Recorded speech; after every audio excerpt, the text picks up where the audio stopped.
Do or die ম্যাচে আজ কানাডার বিপক্ষে মাঠে নামবে পাকিস্তান। প্রথম দুই ম্যাচ হেরে টুর্নামেন্ট থেকে অনেকটাই ছিটকে গেছে বাবর আজমরা।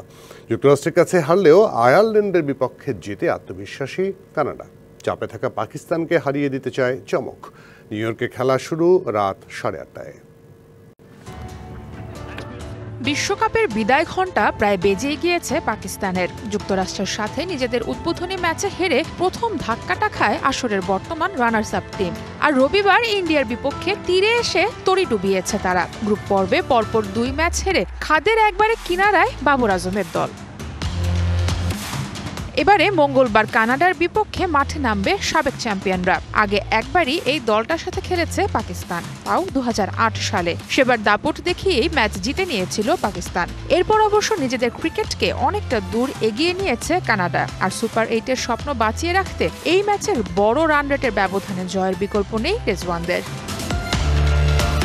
প্রথম দুই ম্যাচেই মূলত ব্যাটারদের ব্যর্থতায় হারতে হয়েছে পাকিস্তানকে। দলের পেসাররা নিজেদের কাজটা করলেও ব্যাটিংয়ে হতাশ করেছেন বাবর আজম, রিজওয়ান, ইফতেখাররা। কানাডা পাকিস্তানের তুলনায় কাগজে কলমে দুর্বল দল হলেও ডু অর ডাই ম্যাচে নিজেদেরকে নিয়েই বেশি ভয় সাবেক চ্যাম্পিয়নদের। নিউ ইয়র্কের ড্রপ ইন পিচে আরও একটা ম্যাচ খেলার আগে তাই নিজেদের ক্যালকুলেশনটা ঠিক রাখতে চাইবে মেন ইন গ্রিন।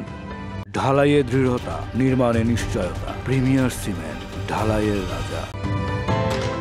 অন্যদিকে টুর্নামেন্টের উদ্বোধনী ম্যাচে স্বাগতিকদের বিপক্ষে হারলেও নিজেদের ব্যাটিং শক্তিটা দেখিয়েছিল কানাডা। আর পরের ম্যাচে বোলারদের দাপটে প্রথম জয় তুলে নিয়েছে নিকোলাস কিটনরা। যুক্তরাষ্ট্রের সাথে টক্কর দিয়ে তাই আরও একটা চমক দেখাতে চায় তারা।